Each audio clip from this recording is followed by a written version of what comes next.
नमस्कार बच्चों, कैसे हैं आप सब।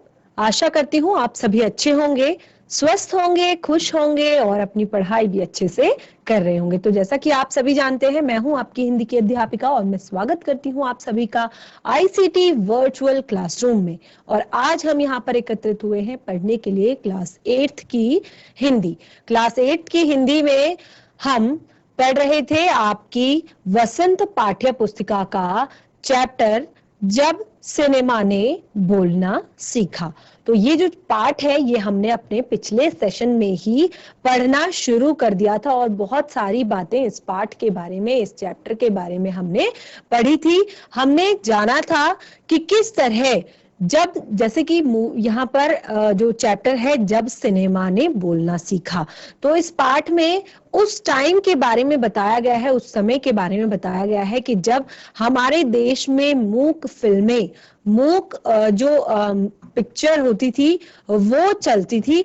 लेकिन उसके बाद जब 1931 में पहली बार बोलती फिल्म, यानी कि बोलती फिल्म जिसमें साउंड के साथ पिक्चराइजेशन हुआ, पिक्चर आई, तो उस समय से किस तरह इस सिनेमा जगत में विकास हुआ, ये सिनेमा जगत किस तरह से तेजी से आगे बढ़ने लगा। तो बहुत सारे परिवर्तन एक फिल्म के कारण सिनेमा जगत में आए और वो आज की दुनिया में भी, आज भी वो बहुत जो परिवर्तन उस समय आए, आज वो बहुत बड़ा एक बहुत बड़े पद पर पहुंच चुके हैं। यानी कि बहुत सारी चीजें हैं जो अब बहुत ज्यादा विकसित हो गई हैं, जिनका बहुत अधिक विकास हो चुका है और बहुत महत्वपूर्ण पार्ट ये बन चुके हैं सिनेमा जगत के। तो इस पाठ को ही कंटिन्यू करेंगे, इस पाठ को ही पढ़ेंगे। सभी बच्चे बिल्कुल ध्यान से सुनेंगे, समझने का प्रयास करेंगे। जिस तरह मैंने पिछले सेशन में भी बताया था कि पाठ जो है बहुत ही ज्यादा ज्ञानवर्धक है, यानी कि कुछ बातें जो आपकी जो आप केवल अपनी किताबों से नहीं पढ़ते, आपको बाहर की चीजें भी जो आपको आनी चाहिए वो इस पाठ में आप पढ़ सकते हैं, कि आप सिनेमा जगत के बारे में भी बहुत सारी नॉलेज, बहुत सारा ज्ञान आप इस पाठ से ले सकते हैं। तो शुरू करते हैं आज का सेशन, चलते हैं स्मार्ट बोर्ड की तरफ। तो जैसे कि इस पाठ का नाम है जब सिनेमा ने बोलना सीखा, तो उस समय जब आलम आरा जो फिल्म बनी थी, जिसमें साउंड जो है आया था, आवाज जिसमें आई थी, उसके बारे में हमने पढ़ा था कि यहाँ पर उस जो मूवी थी उसके पोस्टर इस तरह से लगे हुए थे कि वे सभी सजीव हैं, सांस ले रहे हैं, 100% बोल रहे हैं और 78 मुर्दा इंसान जिंदा हो गए। 78 यानी कि 78, 78 मुर्दा इंसान जिंदा हो गए। यानी कि उस फिल्म में 78 लोग थे और किस तरह से उसका पोस्टर लगा हुआ था कि आप उनको बोलते देखो, बातें करते देखो। और ये थे पहली सवाक, यानी कि बोलती फिल्म आलम आरा के पोस्टरों पर विज्ञापन की कुछ पंक्तियां। और ये ऐतिहासिक तारीख थी 14 मार्च सन 1931, यानी कि पहली बार जब भारत की सिनेमा ने बोलना सीखा था, पहली बार जब भारत के सिनेमा को आवाज मिली थी। और ये वही दौर था जब मूक सिनेमा जो है वो लोकप्रियता के शिखर पर था। यानी कि मूक सिनेमा जो साइलेंट मूवीज उस समय बना करती थी और ये उन साइलेंट मूवीज की लोकप्रियता की शिखर का दौर था, यानी कि लोग बहुत ज्यादा पसंद करने लग गए थे साइलेंट मूवीज को ही। ठीक है, तो इसी के बारे में बताया गया है इस फिल्म में। और भी हम बहुत सारी बातें इस पाठ में पढ़ चुके थे कि पहली बोलती फिल्म आलम आरा बनाने वाले जो फिल्मकार थे वो थे अर्देशिर एम ईरानी। और इन्होंने ये फिल्म जो बनाई थी ये 1929 में हॉलीवुड की जो एक बोलती फिल्म थी शो बोट, उसे देखकर इनके मन में भी भारत में भी एक बोलती फिल्म बनाने की इच्छा जागी थी। कौन सी फिल्म थी जिसे देखकर इनके मन में बोलती फिल्म बनाने की इच्छा जागी? Show boat. और ये थी हॉलीवुड मूवी, यानी कि हॉलीवुड फिल्म थी और फिल्म के फिल्मकार थे अर्देशिर एम ईरानी। तो ये आप कुछ जो बातें हैं, कुछ चीजें हैं, ये आप याद रखेंगे। और अर्देशीर ने उस टाइम एक चीज और कही थी कि हमारे पास कोई भी संवाद लेखक, गीतकार नहीं था और ना ही कोई संगीतकार था। जैसे कि मैंने आपको बताया उससे पहले साइलेंट मूवीज चलती थी, तो कहां से उसमें कोई भी लेखक नहीं था, यानी कि डायलॉग्स की तो बात, जब उसमें आवाज ही नहीं है तो डायलॉग्स की तो बात होती ही नहीं है, और गीत और संगीत का तो कोई महत्व ही नहीं है। तो इस प्रकार जब अगर कोई फिल्म जो यहाँ पर बनी थी उस समय, आलम आरा, जो इसमें इस फिल्म में संगीत के जो महज 3 वाद्य यंत्र ही थे, तबला, हारमोनियम और वायलिन, तो ये 3 वाद्य यंत्रों का ही प्रयोग इस फिल्म में किया गया था।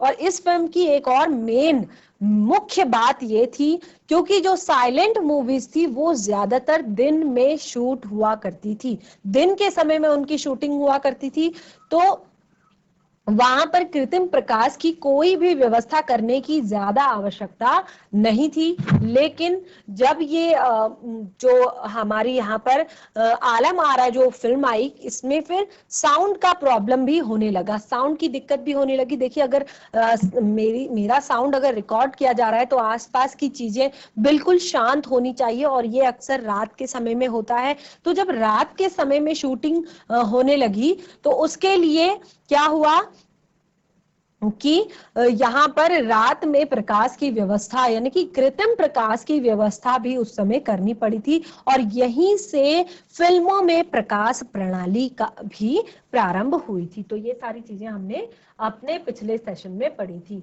और मैंने एक चीज और इस फिल्म इसमें बताई थी कि यहाँ पर जो आलम आरा जो फिल्म थी, ये बहुत ही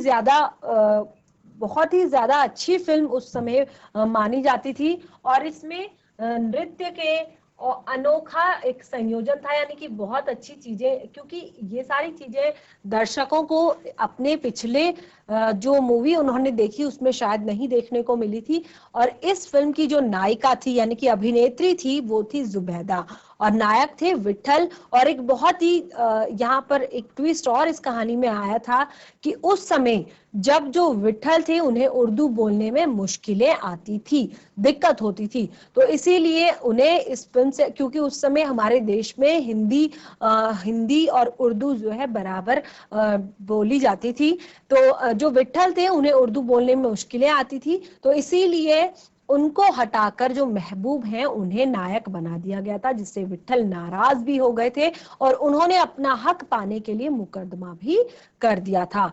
और उस दौर में उनका मुकदमा जिन्ना अली जिन्ना ने लड़ा था, जो तब के मशहूर वकील हुआ करते थे। देखिए, हम पिछले सेशन में यहीं तक हमने पढ़ा था और आज हम यहाँ से आगे शुरू करेंगे। तो बिल्कुल आगे यहीं से है कि उस दौर में जब जो विठल थे उनको मूवी से निकाल दिया गया था, क्योंकि ये बहुत बड़ी बात थी कि एक बोलती फिल्म शुरू हो रही थी, एक सिनेमा में एक नया दौर शुरू हो रहा था, एक नई चीज का चलन हो रहा था, तो हर कोई उस फिल्म का हिस्सा बनना चाहता था। तो जो नायक थे वो विठल जी, वो उनको जब इस फिल्म से निकाल दिया गया था तो उन्हें बहुत ज्यादा गुस्सा इस बात पे आ गया था, वो थोड़ा नाराज हो गए थे और उन्होंने अपना हक पाने के लिए मुकदमा शुरू किया।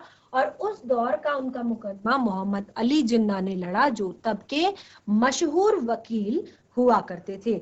विठल मुकदमा जीते और भारत की पहली बोलती फिल्म के नायक बने। और विठल जो है मुकदमा जीते और उनकी और भारत की पहली जो बोलती फिल्म थी उसके नायक बने, और उनकी कामयाबी आगे भी जारी रही।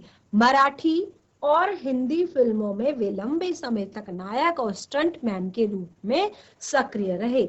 इसके अलावा आलम आरा में सोहराब मोदी, पृथ्वीराज कपूर, याकूब और जगदीश सेठी जैसे अभिनेता भी मौजूद रहे, और आगे चलकर जो फिल्म उद्योग के प्रमुख स्तंभ बने।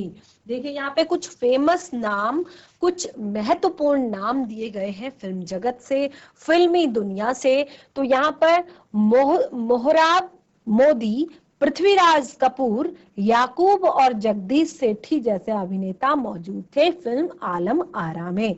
और यही लोग आगे चलकर फिल्म उद्योग के प्रमुख स्तंभ जो है बने। और यहीं से हमारे फिल्मों में नई नई चीजें, नए नए जो काम है वो शुरू हुए। यह फिल्म 14 मार्च 1931 को मुंबई के मैजेस्टिक सिनेमा में प्रदर्शित हुई। फिल्म 8 सप्ताह तक हाउसफुल चली और भीड़ इतनी उमड़ती थी कि पुलिस के लिए नियंत्रण करना मुश्किल हो जाया करता था।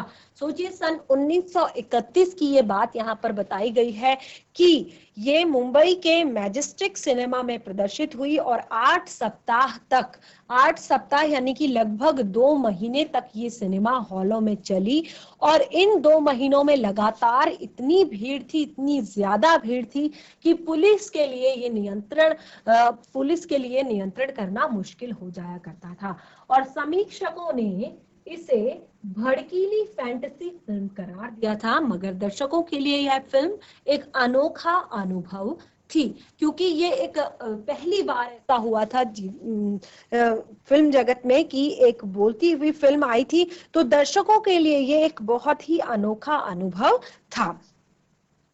यह फिल्म 10,000 फुट लंबी थी और इसे 4 महीनों की कड़ी मेहनत से तैयार किया गया था। अब आप नहीं समझ पा रहे होंगे कि 10,000 फुट लंबी से क्या मतलब है। तो आप यहाँ पर देख पा रहे हैं, यहाँ पर आपने देखा इस तरह की रील आप देख रहे हैं। फिल्म में एक रील पहले के समय में रील हुआ करती थी कैमरों में और उसमें फोटोज लगती थी। और तो ये फिल्म जैसे कि यहाँ पर रील एक दिखाई दे रही है, तो ये जो रील थी ये 10,000 फीट लंबी थी और 3 महीने का समय इसे तैयार करने में लगा था। तो इस फीट लंबी से अर्थ यही है कि इस तरह की रील फिल्म की हुआ करती थी। जैसे आपने देखा होगा, पुरानी कैसेट्स देखी होंगी आपने, जो टेप में चलाते हैं, पहले उसको टेप में डालते थे, फिर उसका ऐसे बंद करते हैं, उसका जो कवर होता है। और आपने देखा होगा उसके अंदर एक पतली सी बिल्कुल तार होती है, पतली सी तार, और वो घूमती है जब गाना चलता है तो वो तार ऐसे ऐसे ऐसे ऐसे उसका जो सर्कल होता है बीच का वो ऐसे घूमता है, जो पतली सी उसमें रील लगी हुई होती है। तो बिल्कुल ये जो फिल्म थी, इसकी जो रील थी वह भी 10,000 फीट लंबी थी।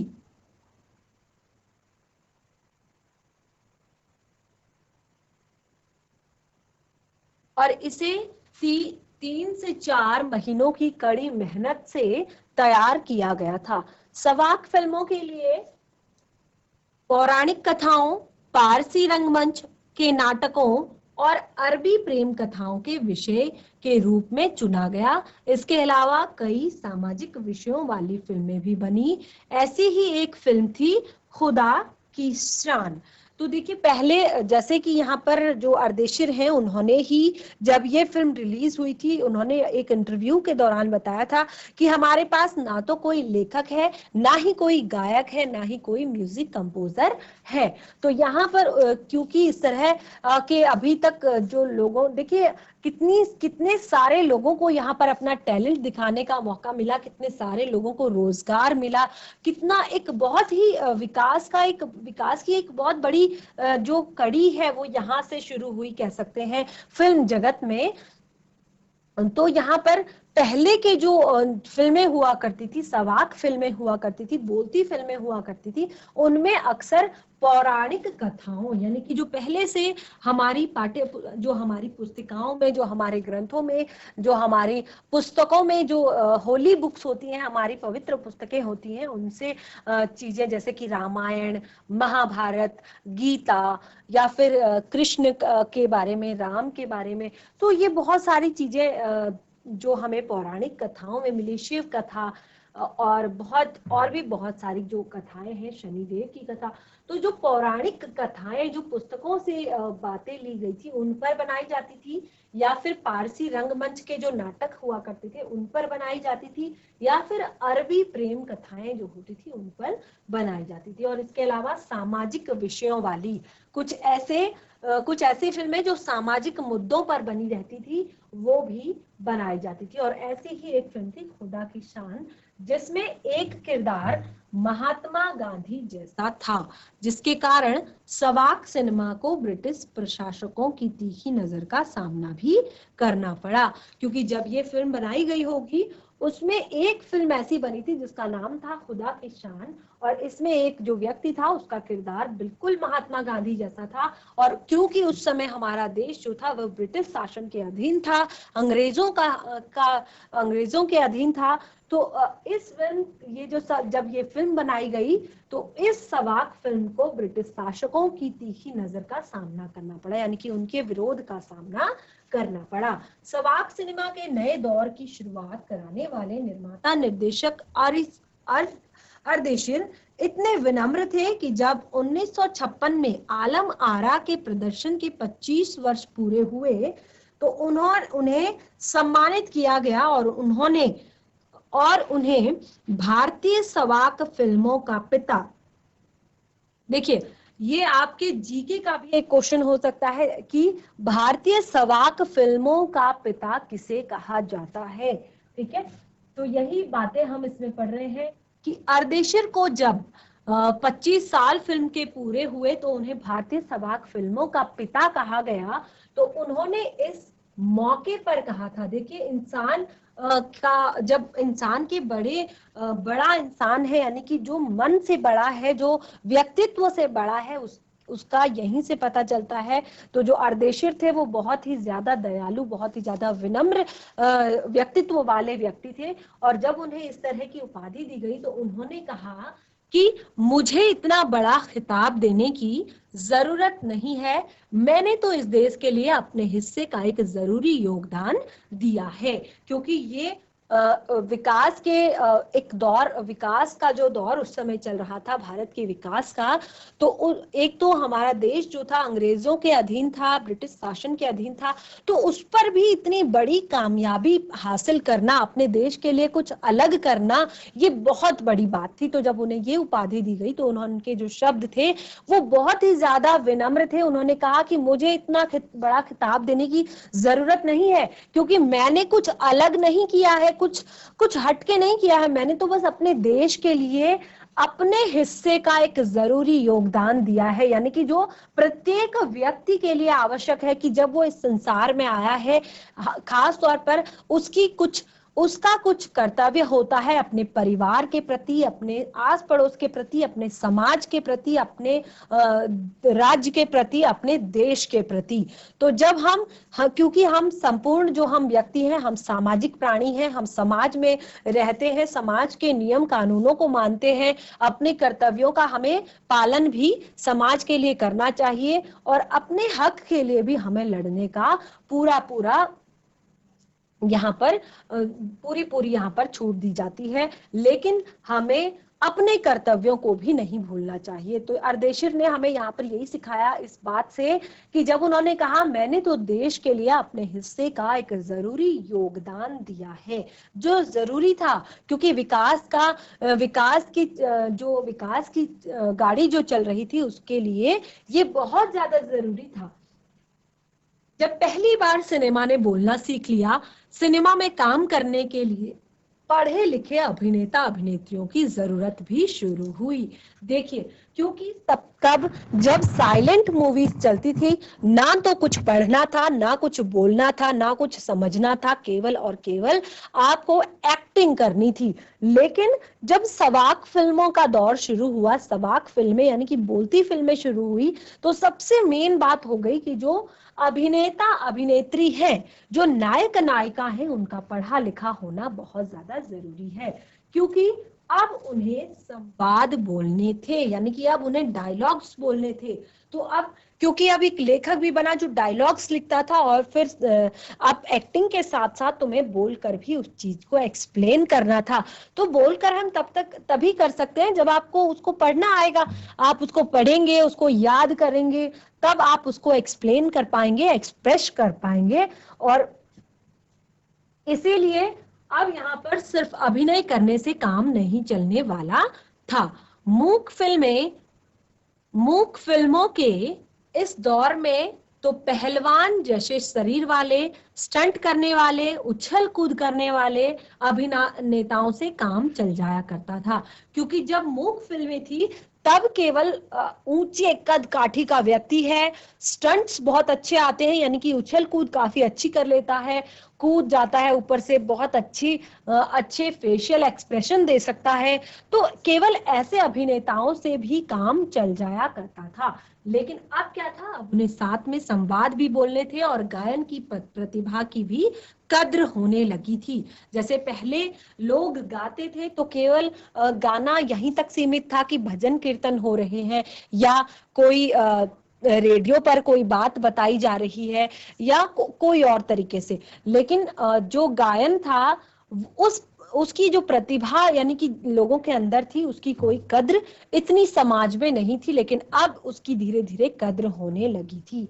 इसीलिए आलम आरा के बाद प्रारंभिक सवाक दौर की फिल्मों में कई गायक अभिनेता बड़े पर्दे पर नजर आने लगे। यानी कि गायक और अभिनेता, कई गायक भी आए और अभिनेता भी आए बड़े बड़े। हिंदी उर्दू भाषाओं का महत्व बढ़ा। सिनेमा में देह और तकनीक की भाषा की जगह जन प्रचलित बोलचाल की भाषाओं का दाखिला शुरू हुआ। सिनेमा ज्यादा देसी हुआ। एक तरह की नई आजादी थी जिसे आगे चलकर हमारे दैनिक और सार्वजनिक जीवन का प्रतिबिंब फिल्मों में बेहतर होकर उभरने लगा।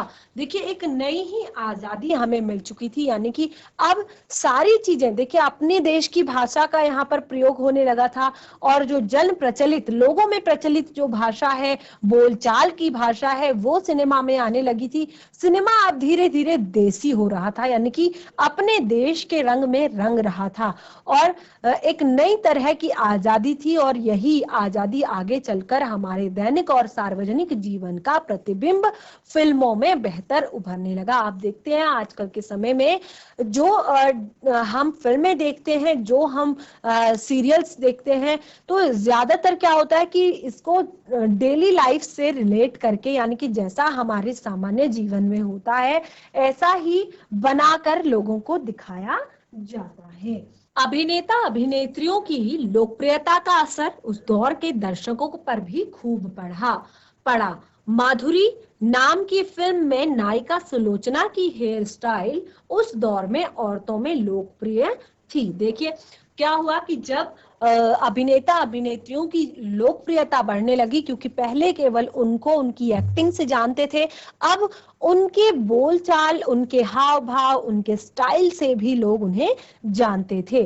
तो उस दौर के दर्शकों पर इसका खूब प्रभाव पड़ा।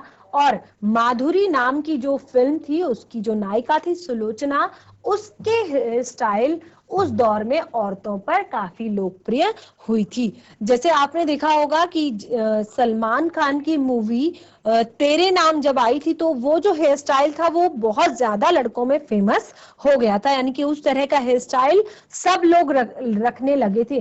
तो बिल्कुल इसी तरह जो पुरानी फिल्म होगी माधुरी, उसमें भी जो नायिका सुलोचना ने हेयर स्टाइल किया होगा, उस दौर में औरतों में भी वो जो हेयर स्टाइल था, बाल बनाने का तरीका था, केस सज्जा का जो तरीका था, वो उन्होंने कॉपी करना शुरू किया। यानी कि औरतें अपनी केस सज्जा उसी तरह से कर रही थी। अर्देशीर ईरानी की फिल्मों में भारतीय के अलावा ईरानी कलाकारों ने भी अभिनय किया। स्वयं आलम आरा भारत के अलावा श्रीलंका, बर्मा, पश्चिमी एशिया में पसंद की गई। भारतीय सिनेमा के जनक फाल्के को सवाक सिनेमा के जनक अर्देशीर ईरानी की उपलब्धि को अपनाना ही था, क्योंकि वहां से सिनेमा का एक नया युग शुरू हो गया। भारतीय सिनेमा के जो जनक थे फाल्के उनको सवाक सिनेमा के जनक अर्देशिर ईरानी की उपलब्धि को अपनाना था, क्योंकि वहीं से सिनेमा का एक नया दौर, एक नया युग जो है वो प्रारंभ हुआ था। तो इस तरह आज यहाँ पर हमने प्रदीप तिवारी जी द्वारा लिखा गया जब सिनेमा ने बोलना सीखा जो चैप्टर है, ये चैप्टर हमने पढ़ लिया है पूरी तरीके से। तो बच्चों ये पाठ जो है जब सिनेमा ने बोलना सीखा, ये पाठ हमारा कंप्लीट हो गया है। आशा करती हूँ कि ये पाठ आपको पसंद आया होगा और बहुत सारी बातें, बहुत सारी नई चीजें इस पाठ से हमें सीखने को मिली कि किस तरह हमारे भारत देश में सिनेमा जो बोलती फिल्में यानी कि सवाक फिल्मों के द्वारा सिनेमा में विकास हुआ और सिनेमा के विकास के साथ साथ बहुत ही ज्यादा एक नया ही युग हमारे देश में आया कि जहां पर बहुत सारे लोगों को रोजगार मिला, बहुत सारे लोगों को अपना टैलेंट दिखाने को मिला और बहुत सारे लोगों को नई नई चीजें, यानी कि जब यहाँ पर कहा गया है कि अभिनेता अभिनेत्रियों के शिक्षित होने पर भी जोर दिया गया, तो शिक्षा का जो एक शिक्षा का भी यहाँ पर विकास शुरू हुआ। तो इस तरह से ये जो चैप्टर हमारा पूरी तरीके से कंप्लीट हो गया है। बहुत अच्छे से इस पाठ को हमने पढ़ लिया है। आशा करती हूँ कि आपको पसंद भी आया होगा।